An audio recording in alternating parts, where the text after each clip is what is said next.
Oh man, here we go. Hey, welcome back. Again, we are on the Grunge channel. Shout out to them now. Y'all see the title. All right.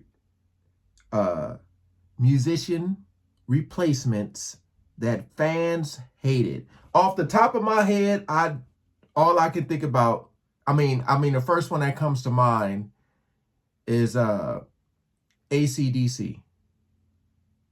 That's the first one that comes to mind. Cause the saying, you can't replace the irreplaceable. That's what people say. But my whole thing is like, would you want the band to stop or would you want them to keep going? I know a lot of people give John Mayer crap. So, hey, I don't think people are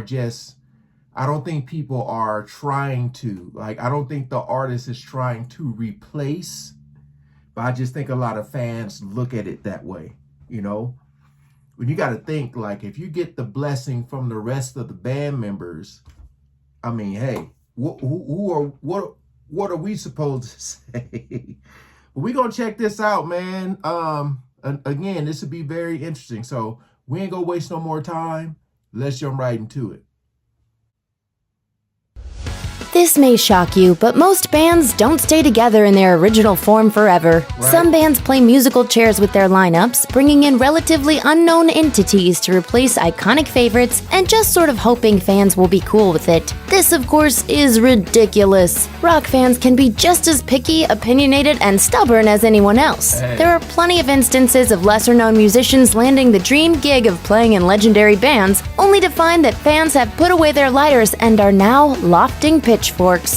Man. Gary Sharon, Van Halen. Founding Van Halen member David Lee Roth may not be the greatest vocalist on earth, but he is the consummate showman and a perfect fit for the fun-loving Southern California rockers. Fans of the band were split when veteran vocalist Sammy Hagar replaced Roth and they released 5150 in 1986. His vibe was certainly different from Roth's, but the band cranked out some of their biggest hits with him. But after a decade, he'd had enough with the infighting. For his replacement, Eddie Van Halen and the boys turned to former Extreme lead singer Gary Sharon. The move looked good on paper, but unfortunately, albums aren't recorded on paper. Sharon made his debut on the band's 11th album, Van Halen 3. And while he acquitted himself fairly admirably, fans found him a less than ideal choice. That is to say, they couldn't stand him. After 3 years, Sharon departed, telling Rolling Stone, "Some of the fans will never want me or anyone else." Just think about that, man. You work hard all your life, to become what you are. I know a lot of these guys work their ass off, and it's like, people be like, the first thing they want to do is compare. When you're not even trying to compare yourself, you're just trying to be your own person, but people stuck in their ways. That's what I'm saying, man. It's tough. Because I do reaction videos, and the first thing people will say is like, oh, this isn't better than the original. And I'm like, who cares? I'm not comparing. I'm just trying to see what they're doing with it. People got to get out of there. We know the original artists, the original songs are great. But like I said, people like to pay homage when they do covers and all that. But when someone come in a band to fill in, or just, I don't know what you want to call it, but it's like, man, just imagine just getting every time a song come out, you're like, he's not better than, that got to be very frustrating, man. Very frustrating. Dang. I would have left too. Fairly admirably, fans found him a less than ideal choice. That is to say, they couldn't stand him. After 3 years, Sharon departed, telling Rolling Stone, "Some of the fans will never want me or anyone else in the band." Crazy. Kenny Jones, The Who. The Who's Keith Moon was one of the most insanely gifted drummers of all time. He was simply irreplaceable, but that didn't stop the band from trying. After his deadly 1978 drug overdose, they turned to former Faces drummer Kenny Jones, a well-regarded professional and drinking buddy of guitarist Pete Townsend. Jones struggled to adapt to the band's changing, more commercial sound, manning the Skins for only 2 albums before he was officially let go in 1989. In a 1994 interview with Goldmine magazine, lead singer Roger Daltrey said of Jones, "I didn't dislike the guy, but I just felt he wasn't the right drummer for The Who." Blaise Bayley, Iron Maiden. When iconic vocalist Bruce Dickinson left Iron Maiden in 1993 to focus on a solo career, the band auditioned a slew of potential replacements. They settled on former Wolfsbane singer Blaise Bayley, even though his vocal style was completely different from Dickinson's. Although he was an accomplished vocalist, Bayley couldn't win over the band's fans, who probably would have preferred a Bruce Dickinson-shaped cardboard cutout. Bayley lasted only 3 years and 2 albums before Dickinson gave the fans what they wanted and returned to the group. In 2014, Bayley told rock journalist Mitch LaFon, "There were a lot of people who blamed me for Bruce leaving, which is a classic girlfriend problem, where you blame your friend for your girlfriend leaving or whatever." See, it's one thing if an artist leaves, but I'm more so talking about when someone passed away. Like, what are the other band members supposed to do? Especially if, like, they're extremely young. Like say the band's only been out for like 3-4 years. And in those 3-4 years, they've been like on the top. And then one of the band members pass away. And then you bring this new person in and people just, he's not the same. Like, what are they supposed to do? You can't bring the person back. You know what I mean? People always want to compare, man, instead of just shutting the hell up and enjoying the music. Golly, this sucks.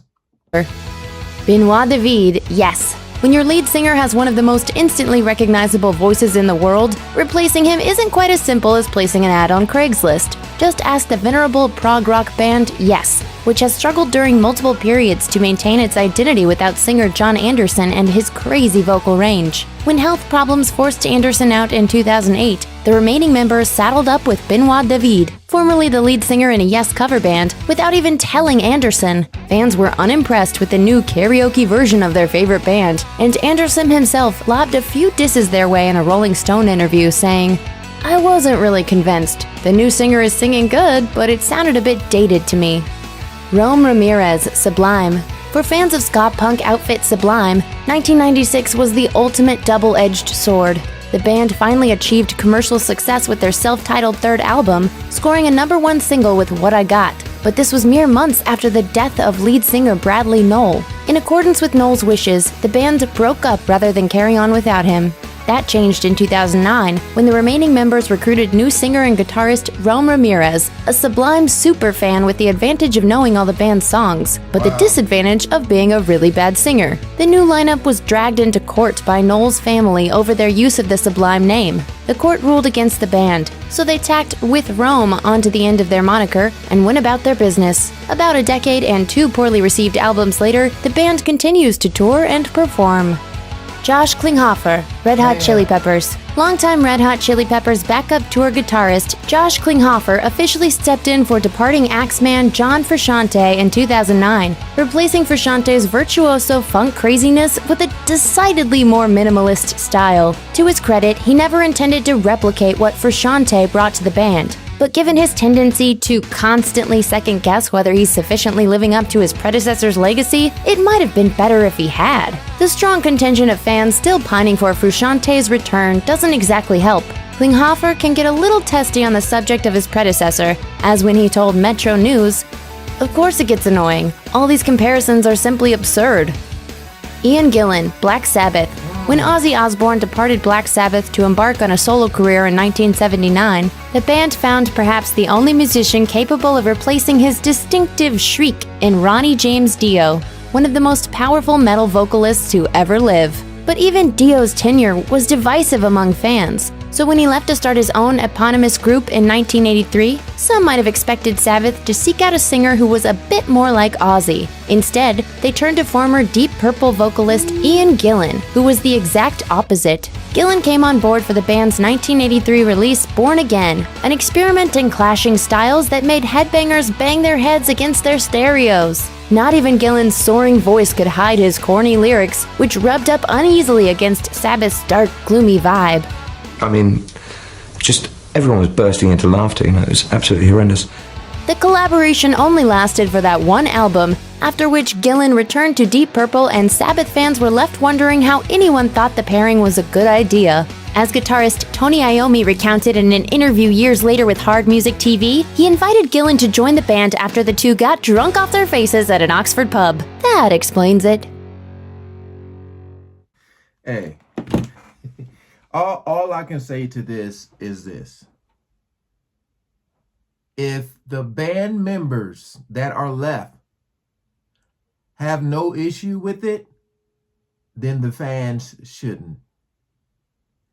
Because if they're at a place where like one of their members, one of their brothers has just passed away, and they have all this music, all these ideas, just whatever they have in their brain, and they want to continue on with the music, and they end up bringing someone in who they feel is good enough to continue on. Like, you know what I mean? Like, of course a person isn't going to sound exactly like the original. You know, comparing, like, even to compare, I think is just crazy. Like, the first thing that come out of your mouth is, he's not better than such and, like, come on, man. That got to be so frustrating.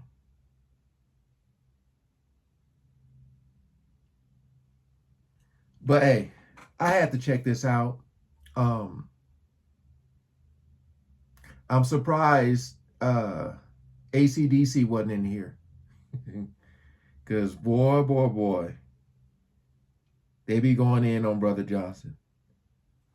But like I said, Brother Bon Scott is not here anymore. So it's like, what do you just stop? I don't know, man. But all right, hey, again, appreciate you guys coming over and watching. Hope y'all enjoyed. Peace out.